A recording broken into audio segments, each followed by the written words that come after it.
ನೊಂದ ಜೀವಿ ಅಧ್ಯಾಯ 15. ಅವನನ್ನು ಹಿಂಸಿಸಬೇಡಿ ಎಂದು ಥೆನಾರ್ಡಿಯರ್ ಮತ್ತೊಮ್ಮೆ ಅಂದ. ಅವನಲ್ಲಿ ಇದುವರೆಗೂ ತಾಂಡವವಾಡುತ್ತಿದ್ದ ಕ್ರೂರ ಸ್ವಭಾವ ಇಳಿಮುಖವಾಯಿತು. ಕುಹಕಗಳು ನುಡಿಯಲ್ಲೂ ನಡೆಯಲ್ಲೂ ಎದ್ದು ಕಾಣಿಸಿದವು. ತನ್ನ ಪ್ರೇಯಸಿಯ ತಂದೆಯನ್ನು ಉಳಿಸುವುದೇ ಇಲ್ಲ ತಂದೆಯ ಆಜ್ಞೆಯನ್ನು ನಡೆಸುವುದೇ, ಈ ಧರ್ಮ ಸಂಕಟ ಎದ್ದು ಮೇರಿಯಸ್ಸಿಗೆ ಆಲೋಚಿಸಲು ಕೊಂಚ ವಿರಾಮ ದೊರಕಿತು.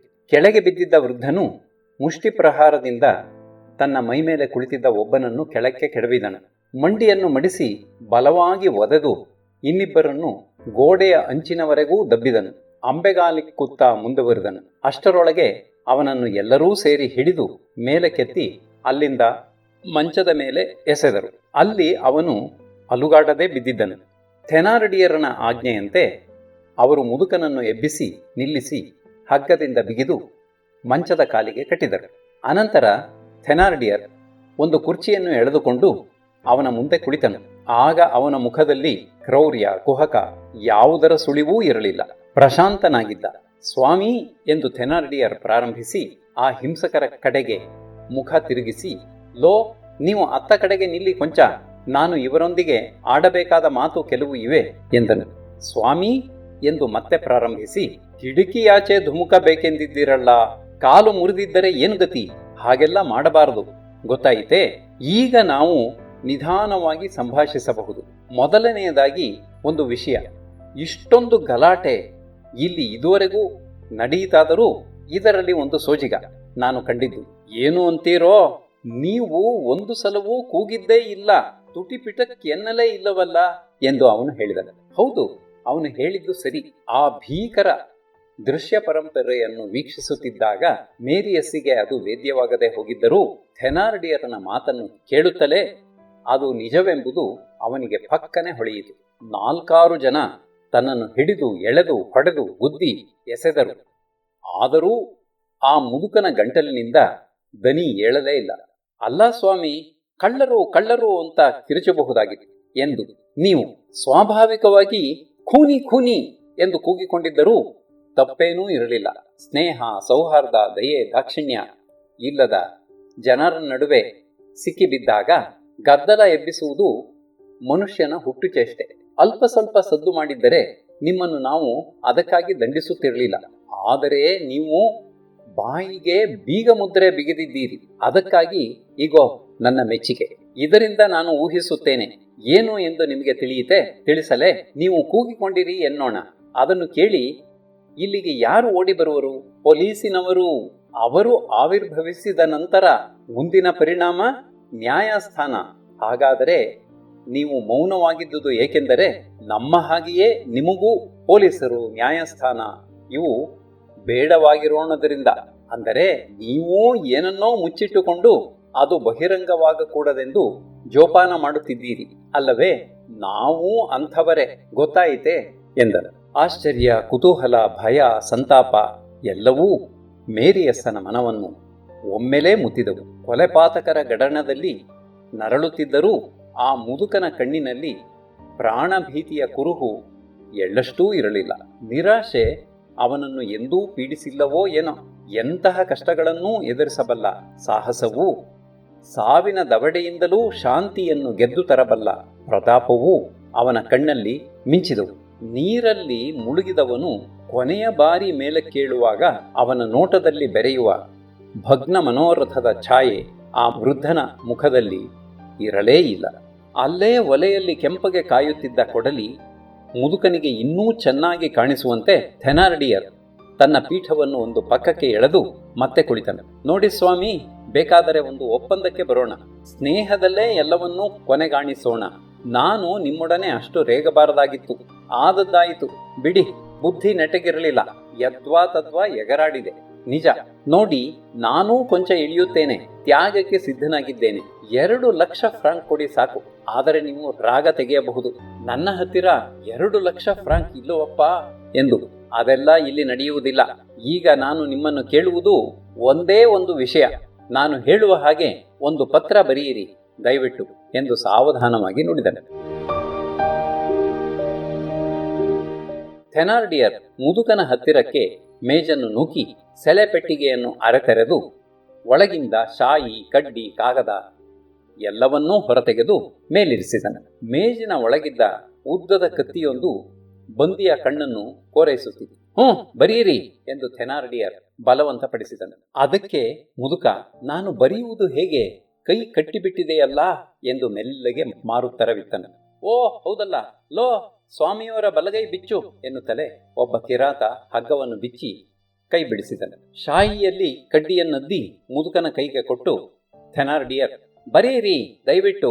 ಏನನ್ನು? ನಾನು ಹೇಳಿಕೊಡುತ್ತೇನೆ ಅದನ್ನು. ನನ್ನ ಮಗಳು. ಮುದುಕನ ಮೈ ನಡುಗಿತು. ಅವನು ಕಣ್ಣೆತ್ತಿ ಥೆನಾರ್ಡಿಯರನ್ನು ನೋಡಿದ. ಬೇಗ, ನನ್ನ ಪ್ರಿಯಪುತ್ರಿ, ಈ ಕ್ಷಣವೇ ಬಾ ಇಲ್ಲಿಗೆ.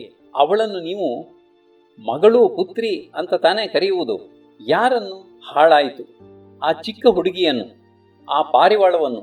ಮುದುಕನ ಮುಖದಲ್ಲಿ ಯಾವ ಮಾರ್ಪಾಟೂ ಆಗಲಿಲ್ಲ. ಕೋಪ, ಭಯ, ಆತಂಕ ಯಾವುದೊಂದು ಭಾವತರಂಗವೂ ಸುಳಿಯಲಿಲ್ಲ. ನಿನ್ನ ಮಾತಿನ ಅರ್ಥವೇ ನನಗೆ ತಿಳಿಯದು.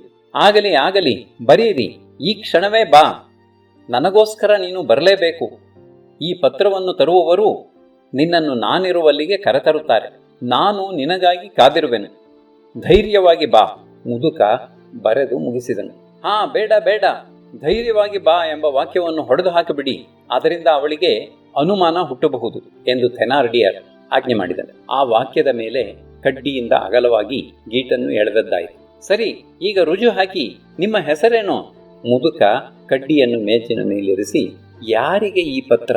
ಓ, ನಿಮಗೆ ಚೆನ್ನಾಗಿ ತಿಳಿದಿದೆ ಆ ವಿಷಯ. ನಾನು ಬಲ್ಲೆ. ರುಜು ಹಾಕಿ. ಅರ್ಬೇನ್. ನಿಮ್ಮ ಹೆಸರೇನು ಎಂದು ಮತ್ತೆ ಅವನು ಒತ್ತಾಯಪಡಿಸಿದನು. ಅರ್ಬೇನ್ ಫೇಬರ್. ಆ ಕ್ಷಣವೇ ಥೆನಾರ್ಡಿಯರ್ ಅಲ್ಲೇ ಕೆಳಗೆ ಬಿದ್ದಿದ್ದ ಮುದುಕನ ಕರವಸ್ತ್ರವನ್ನು ಎತ್ತಿ ಹರಡಿ ಅದರ ಅಂಚಿನ ಮೂಲೆಯಲ್ಲಿದ್ದ ಅಗಸನ ಗುರುತನ್ನು ಪರೀಕ್ಷಿಸಿದ. ಆ ಫೇ ಎಂದಿತ್ತು. ತೃಪ್ತನಾದ. ಸರಿ, ನೀವು ಹೇಳಿದ್ದು ಹಾಕಿ ರುಜು ಎಂದ. ರುಜು ಹಾಕಿದ್ದೂ ಆಯಿತು. ಪತ್ರವನ್ನು ನುಡಿಸಿ ಪುನಃ ಮುದುಕನ ಮುಂದಿಟ್ಟು, ವಿಳಾಸ ಬರೆಯಿರಿ, ಶ್ರೀಮತಿ ಫೇಬರ್ ಅಂತ. ಮನೆ ಯಾವ ಬೀದಿಯಲ್ಲಿ, ಅದರ ನಂಬರೇನು, ಎಲ್ಲ ವಿವರಗಳನ್ನು ಸ್ಪಷ್ಟವಾಗಿ ಬರೆಯಿರಿ. ಇಲ್ಲೆಲ್ಲೋ ಸಮೀಪದಲ್ಲಿ ತಾನೇ ನಿಮ್ಮ ವಾಸ? ಹೆದರಿ ಸುಳ್ಳು ಹೆಸರು ಹೇಳಿಲ್ಲವಲ್ಲ? ನೀವು ಹಾಗೆ ಸುಳ್ಳು ವಿಳಾಸ ಬರೆಯುವ ತಂಟೆಗೆ ಹೋಗಬೇಡಿ ಎಂದನು.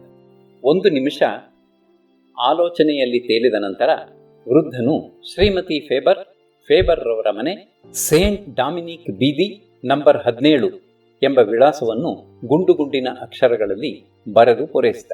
ಅದನ್ನು ಅವನ ಕೈಯಿಂದ ಕಿತ್ತುಕೊಂಡು ಥೆನಾರ್ಡಿಯರ್, ಲೇ ತೆಗೆದುಕೋ ಎನ್ನುತ್ತಾ ಹೆಂಡತಿಗೆ ಕೊಟ್ಟು ಹಿಂಸಕರಲ್ಲ ಒಬ್ಬನನ್ನು ಕರೆದು, ನೀನೂ ಆಕೆಯೊಂದಿಗೆ ಹೋಗು, ಕೋಚುಗಾಡಿಯ ಹಿಂದೆ ಕುಳಿತುಕೋ, ಕಾಗದವನ್ನು ಮಾತ್ರ ಕಳೆಯಬಾರದು, ಜೋಕೆ.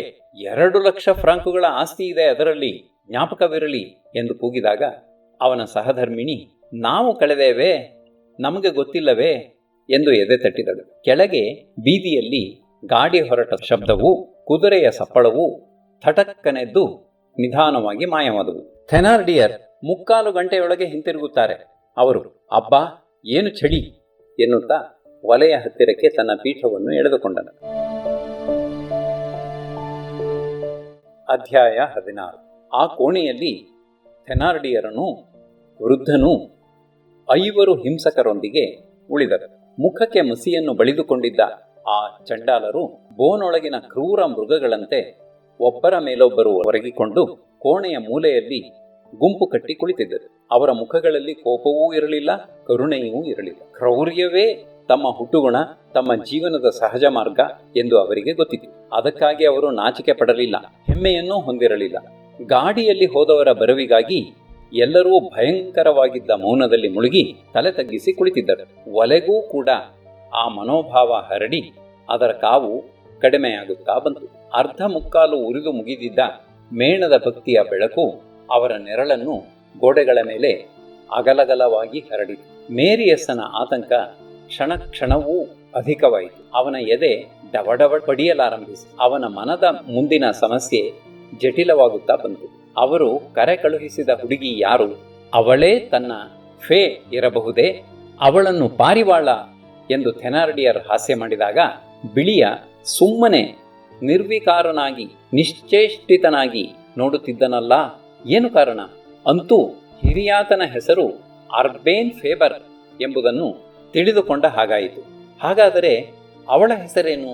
ಅವಳಿಗೆ ಈಗ ಎಂಥ ವಿಪತ್ತು ಸಂಭವಿಸಲಿದೆ? ಯಾವುದನ್ನೂ ಮೇರಿಯಸನ ಮೆದುಳು ನಿಶ್ಚಯಿಸಲೊಲ್ಲದು. ಪೀಠದಿಂದ ಕೆಳಕಿಳಿದು ಒಂದೆಡೆ ಕುಳಿತು ಯೋಚಿಸೋಣವೆಂದರೆ ಬೆಕ್ಕೂ ಅವನಿಗೆ ಶಾಂತಿ ಇಲ್ಲ. ಸರ್ಪದೃಷ್ಟಿಗೆ ಸಿಕ್ಕಿಬಿದ್ದ ಹಕ್ಕಿಯಂತೆ ಅವನು ಆ ಕೋಣೆಯನ್ನೇ ದುರದುರನೆ ನೋಡುತ್ತಾ ಅಲ್ಲೇ ನಿಂತಿದ್ದ.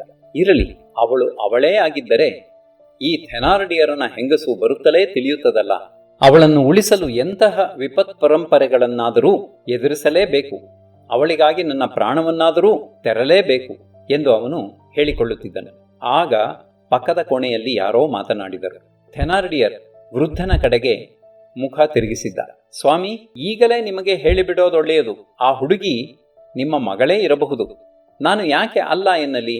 ಈಗ ನಮ್ಮ ಏರ್ಪಾಟು ಏನು ಅಂತೀರೋ? ಇವಳು ಹೋಗಿ ನಿಮ್ಮ ಮಗಳಿಗೆ ಆ ಪತ್ರ ತೋರಿಸುತ್ತಲೇ ಅವಳು ಹೊರಗೆ ಬರುತ್ತಾಳೆ. ಸರಿ, ಅವರಿಬ್ಬರೂ ಅದೇ ಗಾಡಿಯಲ್ಲಿ ಊರಾಚೆಗೆ ಪ್ರಯಾಣ ಮಾಡುತ್ತಾರೆ. ಕೊಂಚ ದೂರ ಅಲ್ಲಿ ಬೇರೊಂದು ಗಾಡಿ ನಿಂತಿದೆ. 2 ಕುದುರೆ ಸಾರೋಟು. ಅದರೊಳಗೆ ಹುಡುಗಿಯನ್ನು ಕೂರಿಸಿ ನನ್ನ ಸ್ನೇಹಿತನ ವಶಕ್ಕೊಪ್ಪಿಸಿ ನನ್ನಾಕೆ ಇಲ್ಲಿಗೆ ಬಂದು ಬಿಡುತ್ತಾಳೆ. ಇಲ್ಲ ಇಲ್ಲ, ನೀವೇನೂ ಚಿಂತಿಸಿ ನಿಟ್ಟುಸಿರು ಬಿಡಬೇಕಾಗಿಲ್ಲ. ನನ್ನ ಸ್ನೇಹಿತ ನಿಮ್ಮ ಮಗಳಿಗೆ ಎಳ್ಳಷ್ಟೂ ತೊಂದರೆ ಕೊಡುವುದಿಲ್ಲ. ಜೋಪಾನವಾಗಿ ಕುಡಿದ ನೀರು ಅಲುಗದ ಹಾಗೆ ಒಂದೆಡೆ ಕೂರಿಸಿರುತ್ತಾರೆ ಅಷ್ಟೆ. 2 ಲಕ್ಷ ಫ್ರಾಂಕ್ ನನ್ನ ಕಿಸೆಗೆ ಬೀಳುತ್ತಲೇ ಅವಳನ್ನು ಹಿಂದಕ್ಕೆ ಕಳುಹಿಸಿಕೊಡುತ್ತೇವೆ. ಖಂಡಿತ. ನನ್ನನ್ನೇನಾದರೂ ನೀವು ಪೊಲೀಸು ಗಿಲೀಸು ಎಂದು ಹೆದರಿಸಿ ಅವರ ವಶಕ್ಕೊಪ್ಪಿಸಿದರೆ ಮಾತ್ರ ಹುಡುಗಿ ನಿಮಗೆ ಸಿಕ್ಕಲಾರಳು.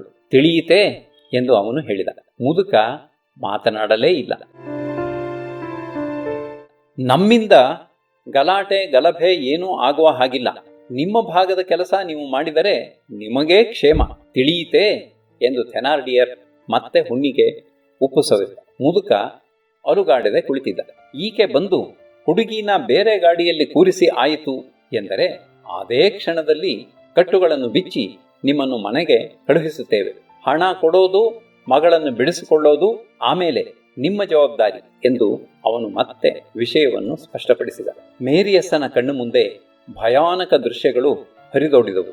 ಅಯ್ಯೋ, ಅವಳನ್ನು ಇಲ್ಲಿಗೆ ಕರೆತರದೆ ಈ ಕಿರಾತರು ಮತ್ತೆಲ್ಲಿಗೋ ಕಗ್ಗತ್ತಲೆಗೆ ಕರೆದೊಯ್ಯುವರಂತಲ್ಲ. ಅಲ್ಲಿ ಅವಳಿಗೆ ಯಾರು ಗತಿ, ಯಾವ ರಕ್ಷೆ? ಈಗ ನಾನು ಮಾಡುವುದೇನು? ಪಿಸ್ತೂಲನ್ನು ಹಾರಿಸಿ ಪೊಲೀಸರವರನ್ನು ಕರೆದು ಈ ಪಾಪಿ ಸಮೂಹವನ್ನು ಶಿಕ್ಷಿಸಲೇಬೇಕು. ಅದಾಗದು. ಅದು ಅವಳಿಗೆ ಅಪಾಯ. ನನ್ನನ್ನೇನಾದರೂ ಪೊಲೀಸು ಗಿಲೀಸು ಎಂದು ಹೆದರಿಸಿ ಅವರ ವಶಕ್ಕೊಪ್ಪಿಸಿದರೆ ಹುಡುಗಿ ನಿಮಗೆ ಸಿಕ್ಕಲಾರಳು ಎಂದು ಆ ಪಾಷಂಡಿ ಈಗ ತಾನೇ ಹೇಳಿದನಲ್ಲವೇ? ಅವಳಿಗೋಸ್ಕರ ಈಗ ನಾನು ಸುಮ್ಮನಿರಲೇಬೇಕು ಎಂದು ಅವನು ನಿಶ್ಚಯಿಸಿದನು. ಅವನ ಮನದೊಳಗಿನ ಕುದಿತ ಕಳವಳಗಳಿಗೆ ತೀರಾ ವ್ಯತಿರಿಕ್ತವಾಗಿ ಅವನನ್ನು ಅಣುಕಿಸುವಂತೆ ಅತ್ತ ಆ ಕಡೆಯ ಕೋಣೆಯನ್ನು ನೀರವತೆ ತುಂಬಿತು. ಆಗ ಆ ಕೋಣೆಯ ಬಾಗಿಲು ತೆರೆಯಿತು. ಮುದುಕ ಕಟ್ಟುಗಳ ಬಂಧನದಲ್ಲಿಯೇ ಚಲಿಸುತ್ತಿದ್ದ. ಥೆನಾರ್ಡಿಯರನ ಸತಿ ಏದುತ್ತಾ ರೇಗುತ್ತಾ ಕಣ್ಣಲ್ಲಿ ಕಿಡಿಕಾರುತ್ತಾ ಬಂದು ಸುಳ್ಳು ವಿಳಾಸ ಎಂದು ಗರ್ಜಿಸಿದಳು. ಅವಳ ಗಂಡ ಸುಳ್ಳು ವಿಳಾಸ ಎಂದು ಮಾರ್ದನಿಗೊಟ್ಟ. ಸೇಂಟ್ ಡಾಮಿನಿಕ್ ರಸ್ತೆ ನಂಬರ್ 17ರಲ್ಲಿ ಯಾರಿಗೂ ತಿಳಿಯದು ಈತನ ವಿಷಯ. ಅಲ್ಲಿ ಈತನ ಮಗಳೂ ಇಲ್ಲ, ಈತನ ಸುದ್ದಿಯೂ ಇಲ್ಲ. ಎಲ್ಲ ಸುಳ್ಳು ಎಂದು ಅವಳು ಬೆಂಕಿ ಕಾರಿದಳು. ನಿಮಗೆ ಬುದ್ಧಿ ಇಲ್ಲ, ಗಂಡಸರಿಗೆ ಬುದ್ಧಿಯೇ ಕಡಿಮೆ. ನಾನಾಗಿದ್ದರೆ ಈ ಶ್ರೀಮಂತನನ್ನು ಕತ್ತರಿಸಿ ತುಂಡು ಮಾಡಿ ಹೋಳುಗಳನ್ನು ತಪ್ಪಲೆಯಲ್ಲಿಟ್ಟು ಬೇಯಿಸುತ್ತಿದ್ದೆ. ಆಗ ಆತನ ಬಾಯಿಂದ ನಿಜವೆಲ್ಲವೂ ಹೊರಬರದೇ ಇರುತ್ತಿದ್ದೇ. ಹಣ ಸಿಗಬೇಕಾದರೆ ಈಗಲೂ ಅದೇ ಉಪಾಯ, ಅದೊಂದೇ ದಾರಿ. ನಂಬರ್ 17ಅಂತೆ ಅದೊಂದು ಗಾಡಿ ಖಾನೆ. ಗಾಡಿ ಬಾಡಿಗೆ ನಷ್ಟ. ಪೆಚ್ಚು ಮೋರೆ ಹಾಕಿ ಹಿಂದಕ್ಕೆ ಬಂದಿದ್ದೇ ಲಾಭ. ಮೇರಿಯಸ್ಸಿಗೆ ಉಸಿರು ಕೂಡಿತು. ಅವಳು ಸುರಕ್ಷಿತಳು, ಅವಳು ಪಾರಾದಳು ಅನಿಸಿತು. ಮುದುಕನನ್ನು ಥೆನಾರ್ಡಿಯರ್ ಮಾತನಾಡಿಸಿದ. ಸುಳ್ಳು ವಿಳಾಸ ಯಾಕ್ರಿ ಹಾಗೆ ಮಾಡಿದಿರಿ ಎಂದು ಕೇಳಿದ. ಅದಕ್ಕೆ ಅವನು ಕೊಂಚ ವ್ಯವಧಾನ ಸಿಕ್ಕಲಿ ಅಂತ ಎಂದು ಉತ್ತರ ಕೊಟ್ಟ. ಕೂಡಲೇ ಸರಕ್ಕನೆ ಎದ್ದು ಕೈಗಳೆರಡನ್ನೂ ಬೀಸಿದ. ಬಲಗಾಲನ್ನು ಎತ್ತಿ ಮುಂದಿಟ್ಟು ಒಲೆಯ ಕಡೆ ಧಾವಿಸಿ ಅದರೊಳಗೆ ಕೆಂಪಗೆ ಕಾದಿದ್ದ ಕೊಡಲಿಯನ್ನು ಎತ್ತಿ ಹಿಡಿದನು. ಅಷ್ಟು ಹೊತ್ತು ಆ ಬಿಳಿಯ ತನ್ನ ಕೈಯಲ್ಲಿದ್ದ ಹರಿತವಾದ ಒಂದು ನಾಣ್ಯದ ಅಂಚಿನಿಂದ ಹಗ್ಗವನ್ನು ಕತ್ತರಿಸುತ್ತಿದ್ದೇನೆಂಬುದು ಆ ಪಟಿಂಗರಿಗೆ ಹೇಗೆ ತೋರಬೇಕು? ಎಡಗಾಲಿನ ಬಂಧನ ಮಾತ್ರ ಇನ್ನೂ ಹಾಗೆಯೇ ಉಳಿದಿತ್ತು. ಅದನ್ನು ಬಿಡಿಸಲು ಆತ ಎಲ್ಲರೆದರೂ ಶರೀರವನ್ನು ಅರ್ಧಕ್ಕಿಂತ ಹೆಚ್ಚು ಬಾಗಿಸಿ ಕೆಲಸ ಮಾಡಬೇಕಾಗಿತ್ತು. ಕಳ್ಳರ ಗುಂಪಿಗೆ ಸಿಡಿಲು ಬಡಿದಂತಾಯಿತು. ಮೇರಿಯಸ್ಸಿಗೂ ಎದೆ ಝಗ್ ಎಂದಿತು. ಹೆದರಬೇಡಿರೋ, ಎಡಗಾಲು ಇನ್ನೂ ಮಂಚಕ್ಕೆ ಕಟ್ಟಿಯೇ ಇದೆ ಎಂದು ಒಬ್ಬ ಕಳ್ಳ ಕೂಗುತ್ತಲೇ ಅಲ್ಲಿದ್ದವರಿಗೆ ಧೈರ್ಯ ಬಂತು. ಬಿಳಿಯ ಅವರನ್ನು ಸಂಬೋಧಿಸಿ ಮಾತನಾಡಿದ. ನಿಮ್ಮದು ವೃಥಾಶ್ರಮ.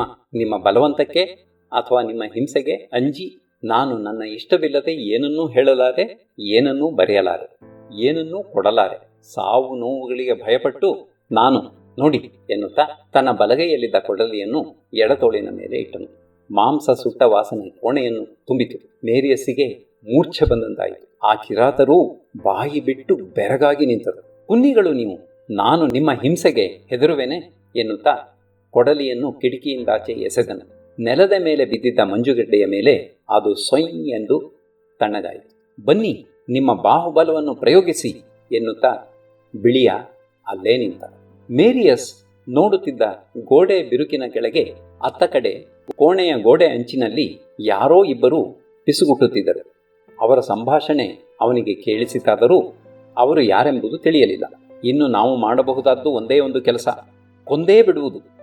ಅದೇ. ಹೀಗೆ ಮಾತನಾಡುತ್ತಿದ್ದವರು ಥೆನಾರ್ಡಿಯರ್ ದಂಪತಿಗಳು. ಥೆನಾರ್ಡಿಯರ್ ಮೆಲ್ಲಗೆ ಮುಂದಕ್ಕೆ ಹೆಜ್ಜೆ ಇಟ್ಟು ಮೇಜಿನ ಸೆಳೆ ಪೆಟ್ಟಿಗೆಯಿಂದ ಉದ್ದವಾದ ಚಾಕುವೊಂದನ್ನು ಹೊರತೆಗೆದ. ಅದನ್ನು ಮೇರಿಯಸ್ಸೂ ನೋಡಿದ. ಅವನಿಗೆ ಕಣ್ಣು ಕತ್ತಲೆಗಟ್ಟಿತು. ಪಾಪ, 1 ಗಂಟೆ ಕಾಲ ಅವನು ಎದೆಯನ್ನೊತ್ತಿ ಹಿಡಿದಿದ್ದ. ಅವನ ಅಂತರಂಗ ಒಂದು ಮಹಾ ಯುದ್ಧಭೂಮಿಯಾಗಿತ್ತು. ತಂದೆಯ ಆಜ್ಞೆಯನ್ನು ಪರಿಪಾಲಿಸು ಎಂಬ ಸಂದೇಶ ಒಂದು ಕಡೆ, ಮುದುಕನನ್ನುಳಿಸು ಎಂಬ ಕರೆ ಒಂದು ಕಡೆ. ಇವೆರಡನ್ನೂ ಸರಿದೂಗಿಸುವುದು ಹೇಗೆ? ಆದರೆ ಇನ್ನು ತಡ ಮಾಡಿದರೆ ಸರ್ವನಾಶ, ಆತ್ಮದ್ರೋಹ. ಮೇರಿಯಸ್ ಸುತ್ತಲೂ ನೋಡಿದ. ತಣ್ಣನೆಯ ಬೆಳದಿಂಗಳು ಕಿಟಕಿಯ ಮೂಲಕ ಹರಿದು ನೆಲದ ಮೇಲೆ ನಡೆಮಡಿ ಹಾಸಿತ್ತು. ಅಲ್ಲಿ ಬಿದ್ದಿದ್ದ ಕಾಗದದ ಚೂರೊಂದು ಬೆಳ್ಳಿಯ ತಗಡಿನಂತೆ ಬೆಳಗಿತು. ಅದರ ಮೇಲಿನ ಅಕ್ಷರಗಳು ದಪ್ಪ ದಪ್ಪವಾಗಿ ಗುಂಡು ಗುಂಡಾಗಿದ್ದವು. ಥೆನಾರ್ಡಿಯರ್ನ ಹಿರಿಯ ಮಗಳು ಬೆಳಿಗ್ಗೆ ತನ್ನ ಕೋಣೆಗೆ ಬಂದಿದ್ದಾಗ ತನಗೆ ಬರೆದು ತೋರಿಸಿದ ಕಾಗದ ಅದು. ಪೊಲೀಸರು ಬಂದಿದ್ದಾರೆ ಇಲ್ಲಿಗೆ. ಮೇರಿಯಸ್ಸಿಗೆ ಮಿಂಚಿನಂತೆ ಒಂದು ಯೋಚನೆ ಹೊಳೆಯಿತು. ಕೊಲೆಪಾತಕನನ್ನೂ ಕೊಲೆಯಾಗಲಿರುವವನನ್ನೂ ಉಳಿಸಲು ಅದೇ ಉಪಾಯವೆಂದು ಅವನಿಗೆ ಭಾಸವಾಯಿತು. ಆ ಕಾಗದದ ತುಂಡನ್ನು ಸುರುಳಿ ಸುತ್ತಿ ಗೋಡೆಯ ಕಂಡಿಯಿಂದ ಅವನು ಅತ್ತ ಕಡೆ ಕೋಣೆಯ ನಡುಭಾಗಕ್ಕೆ ಟಪ್ ಎಂದು ಎಸೆದ.